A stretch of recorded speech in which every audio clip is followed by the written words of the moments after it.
Well, thanks everyone for joining us. I think I'll go ahead and get us started. My name's Kevin. I'm one of the event hosts here at Powell's Books. And before we begin, I want to encourage you to check out our lineup of upcoming virtual events by visiting our website at powells.com. If you don't already do so, please follow us on our social medias, Twitter, Facebook, Instagram, as well as our YouTube channel. Tonight, we're thrilled to welcome Garrett Hongo in conversation with Luis Alberto Urrea. Garrett Hongo's passion for audio dates back to the Empire 398 turntable his father paired with a Dynakit tube amplifier in their modest track home in Los Angeles in the early 1960s. But his adult quest begins in the CD changer era as he seeks out speakers and amps, both powerful and refined enough to honor the top notes of the greatest opera sopranos. In recounting this search, he describes a journey of identity where meaning, fulfillment, and even liberation were often most available to him through music and its astonishingly varied delivery systems.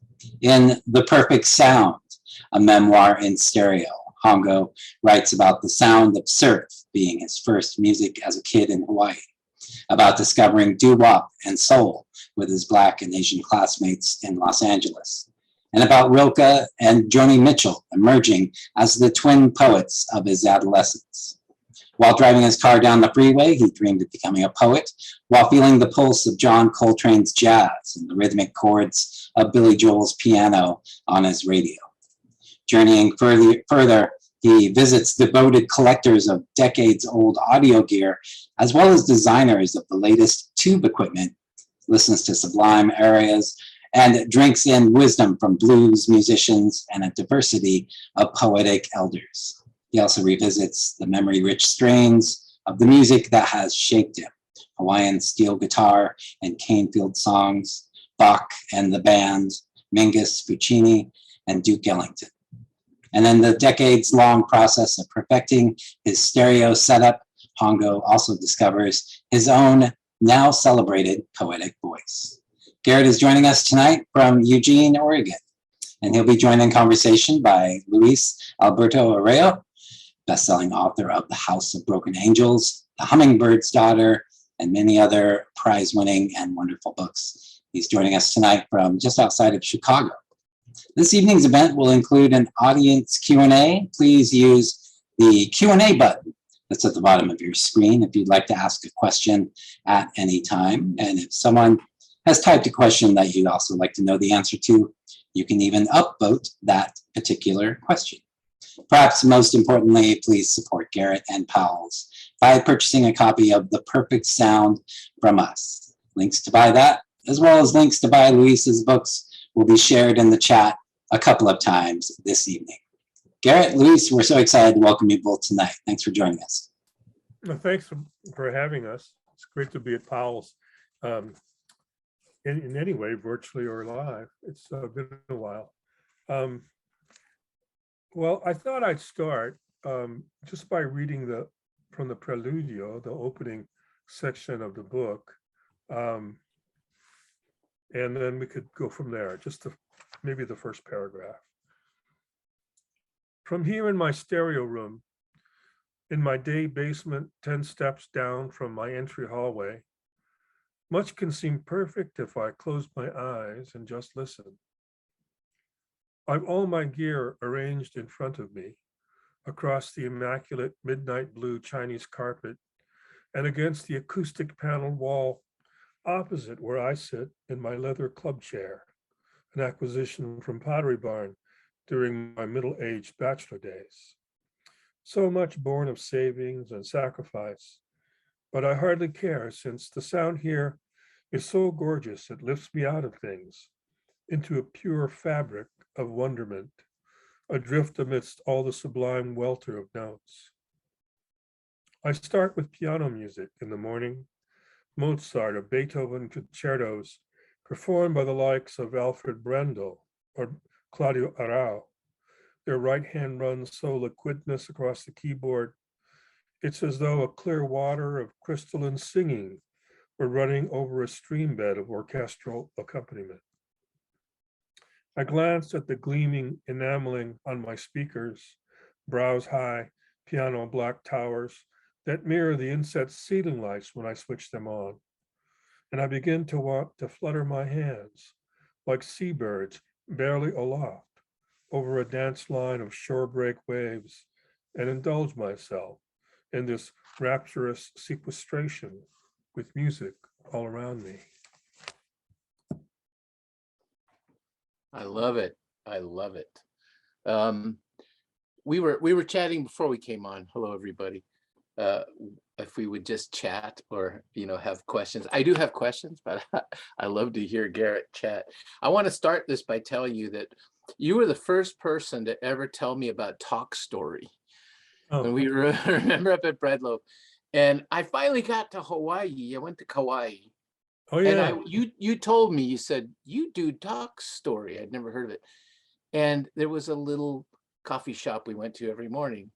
And there was a guy who was sitting there every morning. And he finally said, man, you do Talk Story. You belong here with us. And I felt so good because I was afraid of being an idiot tourist, So I want to hear some Talk Story from you and very little from me because I'm here as your fan to listen.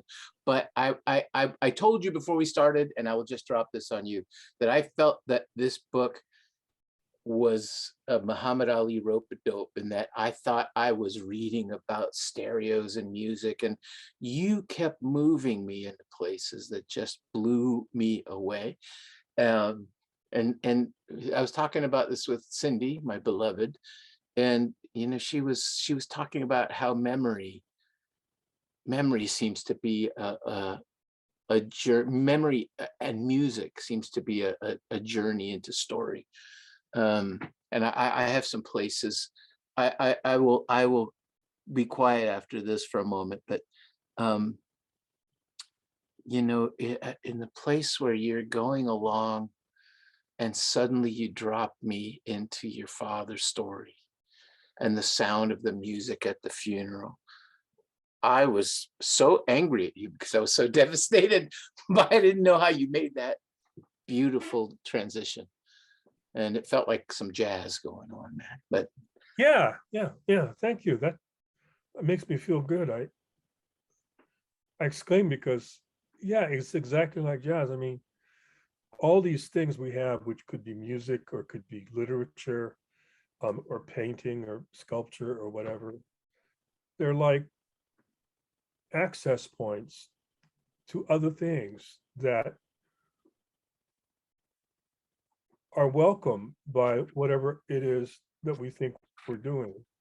In the jazz improvisation, it seems to be a riff, let's say on a harmonic structure or a sequence of harmonic structures.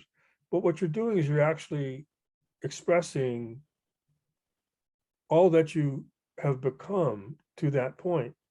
And the point then becomes its own repositioning of the kind of being that you are in the intersection of all that say in music, but all that you remember in terms of your life. And then they create the special energy that we call improvisation. So I'll take that. That's good. I like that. No one's ever said that to me before. I appreciate that. I wish Yusef Komunyaku were here so we could talk about this. I just saw Yusef last week, so I think he's on my mind a little bit. Yeah, specifically So the book is like this thing where I use stereo or I use music to fall into the life. And the life is just not my own life, but the lives of others, my mentors, friends, but also my parents, my ancestors, and the whole journey up until now. There's a section of the book or a little passage in the book where I say these songs are like mnemonic devices of homage to the past. I have a friend, Maheilani Pai, on the Big Island of Hawaii, who says that before every decision, he chants a mele so that he knows what to do. And I said, what do you mean? What kind of mele? Is it a chant? What kind of chant? He goes, it's an invocation of all the names of my ancestors. So they are with me and help me feel who I am so that I can go forward. And he said, and it's actually much more important to be connected to the ancestors than it is to make the decision, because the decision is simply an opportunity for you to connect and reconnect with who you are. You know, is that too spiritual for you? Oh, No, dude, you know me. This is, I spent 25 years working on Hummingbird's Daughter. So 20 of those were hanging out with medicine people and healers and stuff. So you're singing my song right now. And I totally see it. Did you, I was always insane for music, and I felt a kinship with you because you had a real ear all the time. But I wanted to be I wanted to be a musician. I yeah, had me too. musicians in my family. Yeah, Yeah. I wasn't. I had no talent whatsoever. Everybody else did. And I think that led to writing in a way, because I always feel like, in a certain sense, I'm trying to sing when I write. Oh, absolutely. I mean, for me, I was studying music as a junior high and elementary school kid, Hawaiian slide guitar, Yeah, trumpet, singing in the choir, singing in a doo-wop group, an impromptu doo-wop. yeah. Then my Yeah. mother just discovers that I test well on whatever test the hell they give you in 8th grade. And she said, okay, no more art, no more music. You're going to do math science. It just totally stopped. Yeah. And then I remember being sent back to Hawaii for a year, and because my brother and I were getting kind of rough, like in LA, in central LA, we just, so she said, okay, you're going back to Hawaii, you're going to get gentle. And my relatives who were taking care of me, they didn't believe I'd get my homework done in like half an hour. So they said, you got to go back and study some more. That's when I started reading, I read about like Lafayette, Mad Anthony Wayne. Then I started reading Kidnapped and Tom Sawyer. And that's when the stories and all that literature thing started coming into my soul. And it was the same time as, I was living that year in Hawaii as a kid, 10-year-old. And I found that, you could travel in your mind through language and also through music.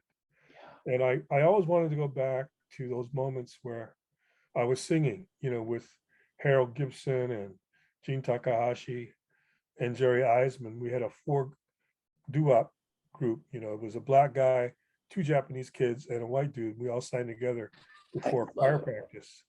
He taught us like Sweet Chariot and Precious Lord and shit like that. And then he taught us doo-wop, in the Still the Night and Earth Angel and those kind of things. But that ended when the world figured out that I could test well. So I've always been trying to get back there. Wow. That's, I tell that story in the book, yeah. about getting busted and stuff. Yeah. Our choir teacher didn't like us singing that kind of music. You and Frank Zappa, he was a doo-wop fiend. But yeah, I was going to ask you about that because I felt a certain kinship with young Garrett. I was in San Diego, south of you, but growing up in Logan at the same time Juan Felipe Herrera was growing up. But he was way down at the other end of the main road. He always kids me now. He's like, "Oh, you were in Logan Heights, man, up in the heights." Oh, But I identified so much with what you were saying in those parts of the book about the street and the vibe. And in our neighborhood it was really odd because we had a lot of tension. I'm sure you guys must have. We didn't have something like a shared music, so it was brown, black, and white, and a small Filipino community that was like, you guys do what you're gonna do, right? And but there I was, a white Mexican, man. I had a Tijuana accent still. So the best thing for me to do to survive was to stay inside the house, listen to Johnny Cash and read Ray Bradbury and make believe I was either one of those guys. Interesting. Yeah. So you were a dreamer from the beginning in a way. Yeah, I was. Oh, but when I was coming up in junior high, there was a lot more mixing. Like our style, the style of the guys who were like older than me, who had all the doo-wop records and stuff, they imitated Chicanos who went to Gardena Well, High School too. And with the Pendletons and the yeah. dingy Oh yeah. shirts Did you and the button up here? khaki pants and wingtips, with taps on the shoes. And I fell in with those cats. And then you know, something happened in high school, we sort of drifted away. I guess I was in the, different kind of classes. They were like an auto shop and metal shop, and I was in, Shakespeare and shit like that. So uh, I lost track of them, and that's when I started hanging out with a lot of black people because we were on the football team together. So they're in Gardena. In fact, Robin Cost Lewis is from Gardena too, and Art Pepper's from Gardena, and Chuck Norris. You know, um, there was a lot of mixing, but the segregation happened later, like socially, where where people withdrew from each other when we were in high school. We were supposed to be the first integrated school in LA, but inside the school we sort of gravitated to our own. That was a shame. I didn't dig it. I like moving around, and I talk about that in the book too. I talk about crossing color lines and all that kind of thing. How it was not accepted by the in group. Yeah. But Oh yeah. I'm still like that. Oh yeah. I don't listen. I don't listen. I don't obey. And I think culture and music is that way too. Nobody, I don't think, really owns it. It's to be shared. So, I grew up singing doo-wop and also Hawaiian music. And then, in college, I ran into classical music, and it was played by all kinds of people. And, in grad school, I discovered reggae. You know what I mean? I think it's all to be shared, and so that we can belong to each other instead of like any isolated group. You know. I totally agree with you. It was odd for me because, my dad Mexican, my mom American. He was a federal man. He was a federal judicial police from Hmm. Mexico. So he wasn't always a barrel of laughs, but he had this soulful part. I have all my life been surrounded by people who are often trying to shield a soul, but they can't contain it. It bursts out, and it often was in song. And I so resonate with what you're saying. My mother wanted to win the battle with my dad. He was, eres mexicano. She was like, no, you're an American boy. So she kind of won in that she would read me Mark Twain at night. And it blew my mind. I had never encountered anything like Mark Twain. And, the Mississippi River, which, as you know, He's in San almost as Diego. funny as you are. Yeah. Yes, well, I've stolen from him. See? But the Mississippi River, dude, we had like that little LA river that goes through town. There was a little tiny stream. So to me, the Mississippi was something so alien, that it opened up all these doors. And I secretly, especially once the Beatles showed up, I thought, wow, I want to do that. And all those singers came up to me, but I didn't know how. And that's, I think, how poetry started to happen for me. I started with poetry, no question. Telling stories all the time, but writing, I wanted to write poetry. I don't know why, it just hit me. So I've always kept that as my personal retreat, going to poems. Well, I think that's a place you can go. As a child, I remember preparing to a cane break of bamboo, small Yeah. smoke of bamboo, so I could sing songs to myself that I couldn't share with others. This is when I was 4 and 5 years old. I would hide in there, take my marbles, and sing songs and that kind of thing. And then many years later, I met Maxine Hong Kingston, and she told me the same thing. She did the same thing when she was a girl in Stockton. She found a little stand of bamboo, and she'd go hide in there and start telling her own stories to herself. I thought, shit, maybe we were telling each other. You were in Stockton and I was in Hawaii, and we were communicating through the bamboo. That's entirely possible. You know, Lorna D. Cervantes Yeah. talks about hiding in the bathroom and reciting Shakespeare from memory to herself because it resonated in the shower. You know, in the barrio, we didn't have bamboo, but we had hibiscus. So there under the stairs, there was a stairway outside the apartment, and there was like a cement angular cave, and I'd hide in there behind. Again, like it's a way to connect with the big stream of things, you know. Yeah. Lipo has that line in one of his poems. Shall goodwill ever be secure?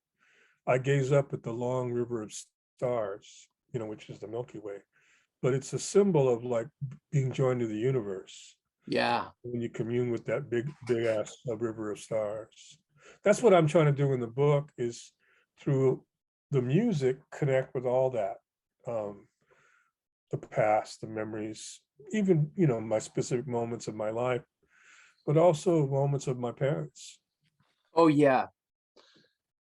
Yeah. Let me read you something, I man. agree. Let me read you something here. Please do. I'd love to hear more, man. This is about turning the stereo on and then going ape shit. Okay. But not loud ape shit, quiet ape shit. Nostalgia was certainly part of this pleasure I was feeling. That effect of an oldie station on the car radio blaring out Sugar Sugar from 1971. And you're recollecting the silly kick line of stoned and sangria classmates at a dorm party once upon. But that wasn't all of it. I played Round Midnight by the Miles Davis Quintet and remember the first time I heard it in my room in college. The clunky Zenith turntable dropping the LP onto the spinning platter, Davis's Harmon muted trumpet laying down the melody in a slow and smoky opening solo, followed by Coltrane's swaggering, muscular one on tenor sax. I listened to this music as though it were a poem I could read that within its orderly lines of verse possessed the track of my own developing consciousness at the time, a musical portrait of the artist as a young man, a space of youthful mind I could invoke and conjure as though it were a childhood landscape infused with ecstatic memories and self-blandishments. For it wasn't just the music I sought, but what was within it, something that the music meant to me at a specific time in my life, and that I could return to it like some primal scene in the eternal sequence of notes in those jazz melodies meant I could reoccupy the ghost of myself as though on a visitation, hover over the young Ephebe of a dumb life and slip him $20 for admission and a couple of drinks at the lighthouse in Hermosa Beach. Give him some talisman of a fuller consideration than I was able to produce. Emotion recollected in tranquility, as the romantic poet William Wordsworth once said. And now music was my tranquil hermitage and an infinite mirroring, a reflection of the past upon the present and a simultaneous reflection upon the present by the past as they receded into each other in a long tunnel of infinitude. I looked upon this old music of mine as artifacts of a prior self and habitation, and in playing it, I inquired into the veil of my own making, how I pronounced approval and sensibility and taste over all my failed enterprises, a 2-act play, Plan to Be 3, competency in classical Chinese, dating a girl with a Brazilian wax, how a certain tune, heard more clearly this time, might have been the requisite catch in the throat that would have moved me to change and enact a finer tone of consciousness. Yeah, baby. Yeah. Don't jazz fans clap snap their fingers instead of clap? That's beautiful. My students have taken to doing that when they do it at poetry reads now, right? It feels corny to me though, man. Don't do it. Yeah, that's beautiful. But you know, that I think that's a really good example of how this book works. You think you're reading something and then you go someplace more profound and amazing, over and over again. I don't know how you do it, but I was calling it when I first started reading the book and I was taking notes, and I was calling it the erotics of stereo equipment to myself. But then I realized that I was being very nearsighted, because those sounds, you know, that stuff takes you on these journeys, which is ultimately, it felt to me, and I don't know if you'll take this as a compliment or not, like those nights when you sit in a room with the music playing and a candle, and you're gone somewhere else. Yeah, it's you know, quiet space for the imagination to dance, and then you know, you dance like a candle flame. You know, it's not completely helter-skelter, but it's kind of a sinuosity of recollection and insight, and also um you know, ultimately self-acceptance. I mean, um, there's that album, right, by Santana and Mahavishnu. Yes, You know that old album? yes, It's called what? Silence, Acceptance, and Relinquishment, or something like that. something like that. Yeah, And it's yeah. selfless. And they play the Love And they Supreme, play right? Love Supreme, yeah. On electric guitars.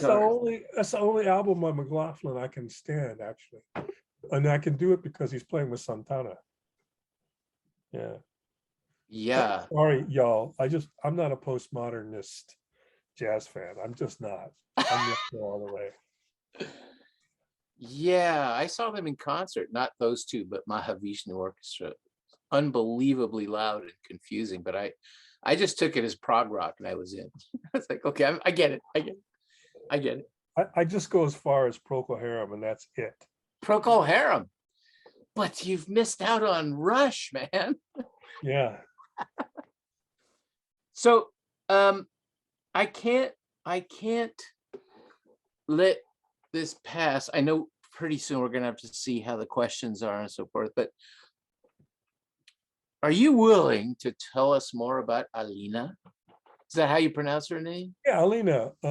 That's beautiful, man. That's probably one of my favorite passages in the whole book, just about Alina and all that, you know, the atmosphere around it. And I don't know, that's a song in that part of the book for me. That part of the book is about moving away from doo-wop, Mm. which my moving away from that folk music, like by the New Christy Minstrels and the Kingston Trio, to like Earth Angel and Tonight Tonight and You're a Thousand Miles Away, and then moving into like hippie music like Joni Mitchell and Buffalo Springfield Oh yeah. and Zombies.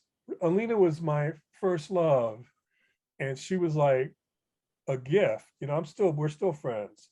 By the way, I've changed the name and a Ah, couple of little facts to you know. that's right. Um, Protect but the innocent, man. yeah, but you know, it's about what happened was I broke my foot playing football, Oh, and I couldn't play anymore and couldn't go to practice, so I had to get another class instead of right, football on my right. you know, and so I took creative writing. You know what the fuck? Nobody was open, all you know, and I didn't have to do anything. So I get dropped into this class, and in front of me is this beautiful Greek American girl, you know, and then next to me is Philip Pacheco, you know. Oh, I said his real name. I'm sorry. Yeah, now, oh, Anyway, you're busted. Felipe would talk about you know, Mexican music and Mexican dances and stuff like that. He's gay, and then Alina would snap down these books in front of me. You talk like this guy, and she'd snap down One Flew Over the Cuckoo's Nest. And then, you know, I would read it because she was gorgeous and I wanted to have something to talk to her about. So I read the books. And then we started hanging out after school because her house was actually on the way to my house.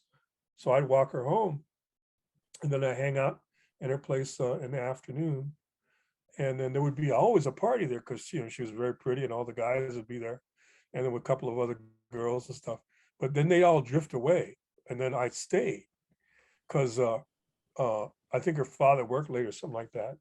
So we started up and she would play me all these 45s of English covers of blues and rhythm and blues, you know. Yeah. They were hipper than we were, right? You know, so she'd play like Zombies covering Muddy Water songs and stuff like that. She got them from her brother who was stationed in England in the service. And then she played Joni Mitchell. And it was really different, you know. And I remember coming, I was late, so I didn't walk her home that day. I went to her house and she was like rocking and crying, listening to Songs to a Seagull. Oh, wow. And then I said, "What's wrong?" She goes, "Nothing's wrong. This is so beautiful." And I thought, what? You're crying because something's beautiful? What the hell's that? Because I was living in this urban tough guy identity, you know? You know Yeah. how that is. So you forget everything soft, as my grandmother would say. So she brought me back to the soft way of things.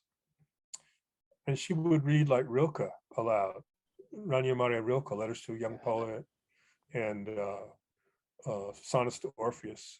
We started going to the beach and hanging out there. And, you know, we got to go out on a slide because we couldn't go to the Japanese dances. There were those days, all the dances were segregated. Couldn't go to the white dances because, you know, I'm not white.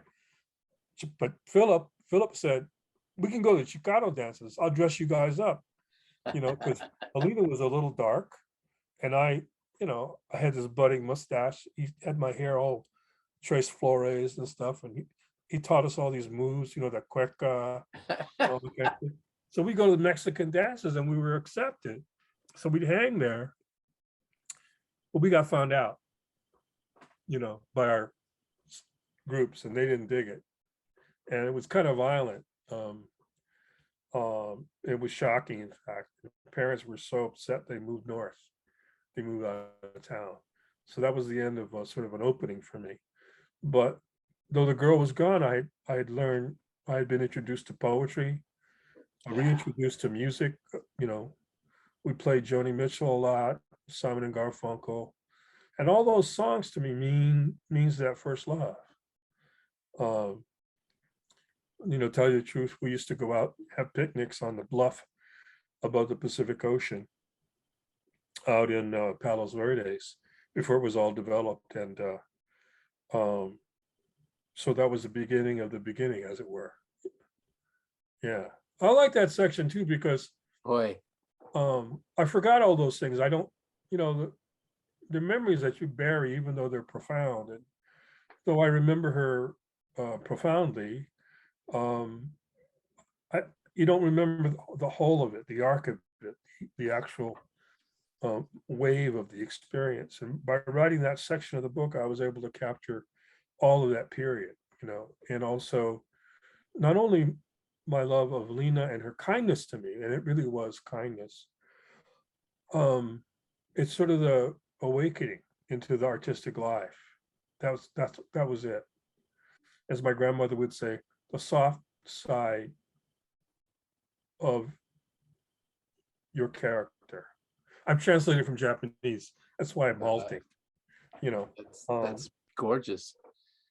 Yeah, I may have been the opposite story in that I was hiding from the tough guys, and I could never quite pass the macho test with my dad. You know, well, he was a I- fernale. pues sí, Yeah. muy mexicano, you know. But I have memories. I think what happened to me in that section of your book is it kicked off stuff inside of me that I remember, because, you know, and it keeps coming back over and over, not even San Diego and California, but Tijuana, when I was really small, or Yeah. visiting the dirt street in Tijuana. And I find myself saying this over and over again until I stop myself, but I know it's formative in a way I can't figure out, is walking up the dirt street to the tortilleria, where these 6 indigenous women stood all day making tortillas, and being in this place with them And I realize that it's some kind of church. I don't know why. Absolutely. I have the same kind of memory in Kahuku on Oahu, going and get tofu from the tofu maker. We had our own village tofu maker. And, your Tijuana is my Kahuku. It's the same. That's great. Yeah. Yeah, it's haunting me. And someone else in my life who made tortillas as well. Something about tortillas, but the first time I got any sense that I might be any kind of artist, I was a kid and I had written something and I was reading it to her, and she said, she used to call me Luisito. And she said, "Ay, Luisito, qué bonito hablas. How pretty you talk." I was like, I do? It was, it was fuel, man, because I thought, in a certain sense, my mom didn't like the way I spoke because she was always trying to get me not to speak street and not to speak Chicano. And my dad didn't want me to speak Chicano because he didn't approve of it, or English. You know what I mean? And all of a sudden, this person says to me, you speak so beautifully. Dude, I was like, oh, I'm gonna write that down, man. I think that may have been part of the church of whatever it is. So I'm still waiting for somebody to tell me that. Garrett, you talk so pretty, man. Somebody better looking than you, man. Oh, dang it. I thought I was looking just like Steve McQueen at least tonight, dude. Before we see about questions and stuff, would you read one more bit to us? What would you like? Oh, anything, man. Okay. I love Ed Hirsch. So in the end, when you're hanging with Ed Hirsch, I was so excited, man. But any part that you like, I'm dying to hear. Let me read. Let me read kind of another overture to. There's a section of the book called "I Started Out on Stereo," which is a line I steal from Bob Dylan. Yeah. I started out on Burgundy, then I hit the harder stuff.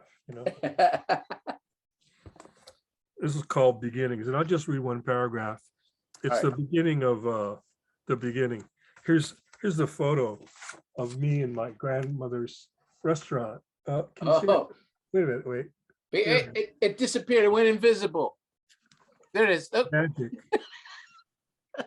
What's going on here? It's kind of weird. It's weird. There you go. There you go. Yeah. And it's magic. Who knew we were getting magic as well as me and my grandfather and my grandmother's diner on Kamehameha Highway. I'm like 5 years old.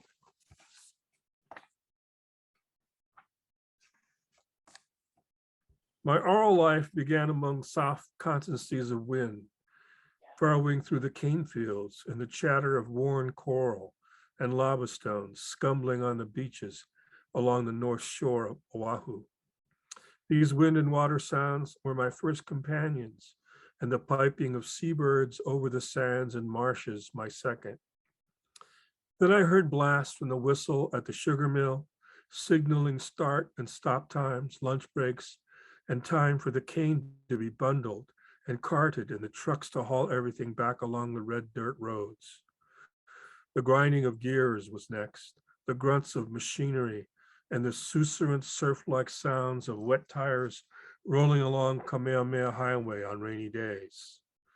On Sundays, I heard the flattened bang of a Buddhist gong at the Betsuin, the priest knocking his delicate hammer. It looked like a dandelion on a long stem against the fish mouth of his wooden bell, lying on a red satin pillow on the dais in front of him.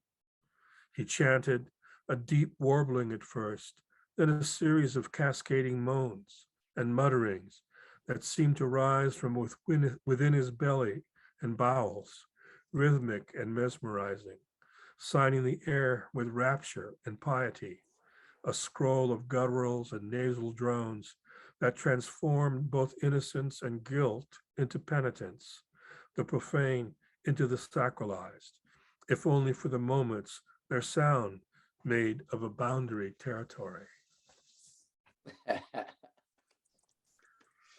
So Q&A, I guess. Yeah, we've got Patrice asks, this is a good one for you, brother. Please discuss the importance, the value, the place of writing, of literature and the arts in times as distressing as these. How? You know, to me, literature is a repository and a place in some ways of repose. It doesn't always answer back to the immediate events of our time, but it can be a place where you can retire from the tumult of those events to a feeling of reconfirmation in the basic humanity that we share, in the love of art, and in the practice of art, and in the presence of the great tradition of art in human culture. Oftentimes in some of the most profound artists, there is an answer though. You can read in Dostoevsky or Tolstoy, the considered response to great abjection and the desecration of the human civilization that they witnessed and experienced themselves. And what you might come away with is not simply a moment of surcease, but a reconfirmation that humanity can rebuild. I think of the great poems of Tadeusz Różewicz, the Polish poet after World War II, after he'd been a partisan fighting the Nazis, after he'd witnessed the Nazis murder his older brother in front of him. He comes back to write a poem called In the Midst of Life. It starts out, "This is bread," I said. "Bread is for people. This is a knife. The knife cuts bread. Bread helps us live. Bread helps us be human. This is a knife. This is a table. This is bread." And it's a lesson on rebuilding your own humanity after great atrocity. It's a poem that I imagine my grandfather reading while he was in prison during World War II, in a poem I wrote about one time.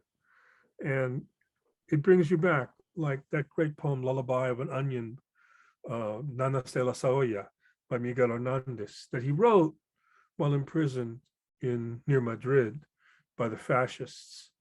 His wife writes him, says that they only have onions to eat. And for their child, her breast milk tastes of onions. And he talks about how she is feeding him the moon, the luminous moon, and the great kindness of her breast. And I think literature can do those things, but only if we allow ourselves the reflective consciousness to experience it, as well as our anger, our disappointment, and our tumult. Preach, brother, preach. That's beautiful. Thank you for that, man. John asks, can you share some further thoughts on the formative influence on your writing of your Oahu years? Well, I wrote about it right there. That's Oahu, that thing called Beginnings. That was the Buddhist church. That was Kamehameha Highway. What I didn't write about was the jukebox in my grandmother's diner. That was like the portal to the universe, you know. This jukebox, you know, it had like Elvis Presley, it had Japanese enka music, which is kind of Japanese country western. It had Bob Wills and the Texas Playboys. Yeah, man. It had Rock Around the Clock, and it had, you know, Hi'ilave and it had all this Hawaiian music, because their clientele was made up of all the people who came through. We were near an army base, so all the service people would come back, and they're the ones who wanted to hear country and westerns, dig, or rock and roll.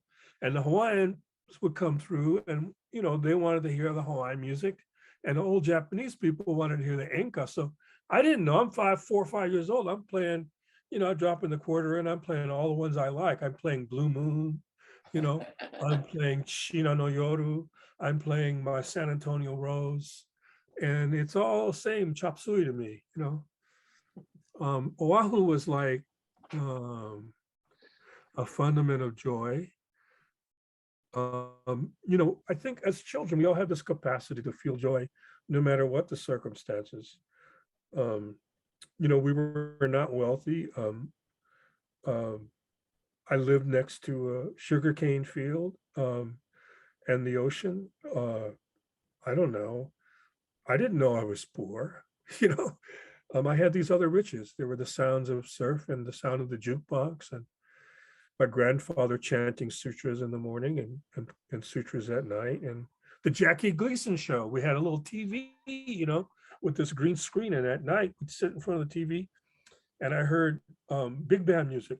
He liked Jackie Gleason's sign on was a piece of big band music, and I loved that. And then all that crazy Guggenheim and the Man on the Street stuff, and then we got the Phil Silver show, all that manic comedy, and it all reached me in Oahu. It was very, very, very formative, and a great splendor that I can always go back to. I mean, the first time I heard the resonator guitar was in Kahuku. I think an 8-year-old kid was playing it, or a 12-year-old kid. I don't know. I was 5 at the time. He was older than me. I didn't have a sense of how much older. So Oahu was the beginning. There are questions pouring in and time is pouring out, but I'm going to go on a little bit here. How about this one? This one's easy. Tell us about your experiences in hearing concerts or live music. Oh man, I grew up in LA, right? So you had everything. So I could go down to the Lighthouse, which is in Hermosa Beach, about half an hour, not even half an hour away. And I heard all these jazz acts. I heard Sonny Stitt. I heard Herbie Mann with Miroslav Vitos, Flo Ayers, Sonny Chirac, I heard Mongo Santa Maria. I heard Freddie Hubbard. I heard all that stuff. And then at Spanky's, there were the vocalists that would sing, Sarah Vaughan and Carmen McRae. But I also started going to rock concerts. I heard at the Long Beach Civic Auditorium, Creedence Clearwater Revival. I heard Chicago, we're called CTA in those days. Yeah. Chicago Transit Authority. Went up to Pasadena to the Lighthouse, which was a converted ice house, which was actually a converted ice house. I heard Jethro Tull when they were a blues band, like 30 people in the audience. And then I heard Crosby, Stills, Nash and Young at the Greek Theater with Joni Mitchell the week after Woodstock. I heard Cream at the Forum in Inglewood. That was Eric Clapton, Stevie Winwood, and Mike Gretsch. And they played, Sea of Love. They played the Sea of Love. What the hell was that called? Sunshine of Your Love. Sea of Joy. They played Sea of Joy. Oh, Sea of Joy. Can't Find My Way Home in the Presence of the Lord. I remember that concert. I heard Charles Mingus at the Troubadour in Hollywood when they were like, the whole audience was black except me and the piano player. And I don't know. Let's see. Who else did I hear? On and on. I heard Los Lobos at McCabe's Guitar Shop when they had they didn't even have their first album yet. And it was great. I'll tell you, once I went to the Golden Bear in Huntington Beach when I was in graduate school at Irvine to catch B.B. King. And you know who his opening act was? Jerry Seinfeld. Let me tell you, nobody laughed because we only were there to hear B.B. King. Yeah. Like, why are you wasting our time? Yeah. So live music was like that. I heard the LA Philharmonic play the Rite of Spring in my college. Oh, yeah. I heard Rubinstein playing sonatas, and I heard the Mothers of Invention, Frank Zappa doing that Fillmore East concert with Phosphorescent Eddie, and Taj Mahal in 1969 in the Student Union. I heard Magic Sam, all those guys, Willie Dixon and the Chicago All-Stars. So I heard, back then, I heard live music all the time. And when I was a grad student in Ann Arbor, I heard Weather Report and Ann and Kate McGarrigle, Paul Siebel, Oh, you know. So I don't know where to stop. I mean, I could just keep going to this. you could go all night. That's the way it is. My first concert was Black Sabbath, man. So That explains a lot. I thought I was heavy duty. Let me hit you with one, possibly our last question. From Laura. How long did it take you to write this wonderful book? I wrote in fits and starts because, I teach for Yeah. a living mostly. So I'd write them on retreats at different artist places like Villa Montalvo in California, MacDowell Colony, over in Italy, and also in France and stuff. So it took me a long time, like 10 years, but the last 2 years, were like really crunching. I really got it going because there's lots of sides to this book. There's the memoiristic narrative. There's the audio quest of building the system to play, opera and orchestral music and jazz or whatever. But there's also the sort of nonfiction part of the book, which is about the history of audio itself, from acoustic amplification like the Greek theater and the lyre, all the way to electronic amplification in the late 19th, early 20th century, microphones, vacuum tube amplification. I tell all that stuff. I talk about my father playing a phonograph in 1944 in Italy, while they were decamped in a bivouac near Vada on the coast of Tuscany between battles, and him putting on 78s of Artie Shaw, and that's in a history of like audio. I talk about that kind of phonograph, and then I don't know. It took me 10 years, but the hard writing was in the last 4 or 5, I'd say. It's kind of disappointing to hear, I know, but I make most of my living as a teacher, so. Books can take an awfully long time. I'm used to them taking way too long. I can't not hit you with this question. This may be the fitting one. It's related, I think, to what you were saying. Steve had written, I think he was the first question, but he says, what do you hear different when listening to the same recording done analog versus digital? Asked another way, what is the sound difference between analog and digital? Well, digital is getting better and better. Yeah. They're streaming now, and they're streaming in high resolution, which is better than CD quality. It's approaching SACD quality, super audio CD. The bits are just much more intense and concentrated. Digital music, this is the last audio era. We had electronic before that and acoustic before that. It's a new development since 1975. And the technology that's going into it is quite astonishing. It's almost changing every month because there are all these people around the world inventing better ways to transform analog sound into digital and then digital back to analog. It has to convert. In that conversion, you're not actually listening to the fullness of the actual sound wave. Analog means a mimesis, one-to-one, an equivalence in a way of the actual sound wave in air. So it is a figure, it is a mimetic reproduction of the actual sound in an analog medium like magnetic tape or vinyl. When you play it in analog, you're hearing an amplification of that sound. So that's loud. You go from the little record player through the cartridge and the whole thing like that. But it is a mirroring, as it were, of the recording itself. In digital, it is a representation. It's like Plato said, it's another moment removed. it's pixels. It's like little sound pixels. It's ones and zeros that replicate supposedly what you are hearing.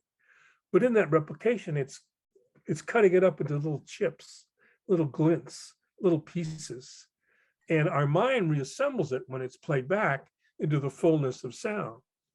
Now, early digital was not as good as things are now. This is the earliest recordings was Billy Joel, a Strauss orchestral piece, ABBA. That was one of the first CDs. And you listen to that stuff, it's really grating. It's difficult. It's distressing because it sounds like shit. It's because it's like listening to, nails on a chalkboard. It's grating because it's not the complete sound wave. But as digital has gotten better and better, it's gotten better and better at, let's say, fooling us. It's like, when you look at pixels, if you step away, you see the whole thing. You don't see the small little representations. But then you get better pixels, smaller and smaller dots, it's even better, right? So that's what's going on now. The dots are smaller, the pixels are smaller, and there's more fullness of representation. I'm not an expert in digital sound. I have colleagues at the magazine I write for that don't even listen to anything but computer audio or streaming audio. And then they're very, adept at all those things. And they love that. They think it's great. I play CDs and my CD player is pretty good, so I like it too. But I really prefer analog, a record player. They say it's warmer. It's not just warmer, it's a richness, a fullness of sound. To me, it's actually more like sound. It's my bias. I use tube amplification because it also feels more like sound to me than solid state. I have a bias. I mean, I like Italian reds and French whites. It's just a question of preference. Luis, you disappeared. I think Luis disappeared. He may have Dropped out. dropped out. Okay, well, But it was right at the end. Maybe he'll pop back up. We'll see. But Garrett, that was a great talk with Luis. I'm really glad that you guys could be together here for us for this talk tonight. I wanted to share in the chat a link to The Perfect Sound once again. This is what it looks like. It's a nice hefty book, years in the making. And copies of Luis's books are here as well. It's one of my favorites by him. I'm going to also put in a link in the chat to our YouTube channel. And this event has been recorded and it will be showing up on our YouTube channel sometime tomorrow. So if you have friends that missed it or want to share this with people, feel free to share that. Go to that link there and check out all of our past Zoom events too. We've had a lot of really great ones. Yeah, so thanks again for everyone tuning in. Thanks, Garrett. Thanks, Luis. And everyone have a great night. Thanks for joining in. Thank you.